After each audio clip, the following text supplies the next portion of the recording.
నమస్తే, welcome to KK news. నేను Sridevi. Media mogul Ramoji Rao పచ్చళ్ల రంగం నుంచి పత్రికా రంగంలోకి అడుగుపెట్టి సక్సెస్ఫుల్ జర్నీ నడుపుతున్నారు. ఆయన దశాబ్దాలుగా తెలుగు రాజకీయాలను శాసిస్తూ వచ్చారు.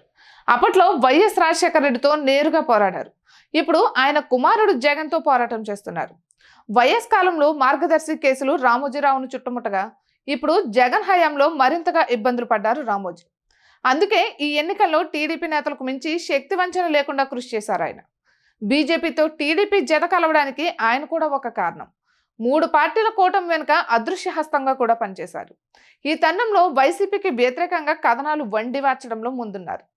ఇటీవల నెల్లూరు ఎంపీ అభ్యర్థిగా పోటీ చేస్తున్న విజయసాయిరెడ్డికి వ్యతిరేకంగా కథనాలు రాశారు. ఈ నేపథ్యంలో విజయసాయి స్ట్రాంగ్ గా రియాక్ట్ అయ్యారు. రామోజీరావు తీరుపై విరుచుకుపడ్డారు. రాము అంటూ సంబోధిస్తూ త్వరలో తాను మీడియా రంగంలోకి అడుగు పెడతానని, నీ అంతు తేల్చుతానని హెచ్చరించారు.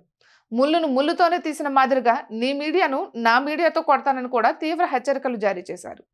సిబిఐ ఎంక్వైరీకి సిద్ధంగా ఉండాలని కూడా హెచ్చరించారు. అయితే విజయసాయి మీడియా సంస్థలు నెలకొల్పుతానని చెప్పడం ఇది కొత్త కాదు. గతంలో కూడా ఇటువంటి ప్రకటనలు చేశారు. అప్పట్లో రకరకాల ఊహాగానాలు తెరపైకి వచ్చాయి. పత్రికతో పాటు ఛానల్ను ఏర్పాటు చేస్తారని ప్రచారం జరిగింది. కానీ అటువంటిదేమీ జరగలేదు. అయితే విజయసాయి రెడ్డి మాత్రం రామోజీరావుపై ఉన్న కోపంతో వ్యాపార కోణంలో మీడియాను ఏర్పాటు చేస్తానని చెప్పడం మాత్రం ప్రాధాన్యతను సంతరించుకుంది.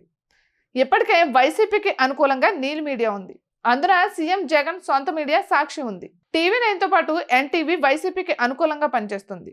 ఇటువంటి తరుణంలో ఉన్న మీడియాను టేక్ ఓవర్ చేసి విజయసాయి రెడ్డి నడిపిస్తారా, లేకుంటే కొత్తగా ఏర్పాటు చేస్తారా అనేది తెలియాల్సి ఉంది. అయితే విజయసాయి తాజా ప్రకటనతో ఔత్సాహిక జర్నలిస్టుకు మాత్రం ఉపాధి, ఉద్యోగ అవకాశాలు దక్కే అవకాశం కనిపిస్తోంది. ఇక ఇటువంటి మరెన్నో వీడియోస్ కోసం కేకే న్యూస్ తెలుగు ఛానల్ని సబ్స్క్రైబ్ చేసుకోండి.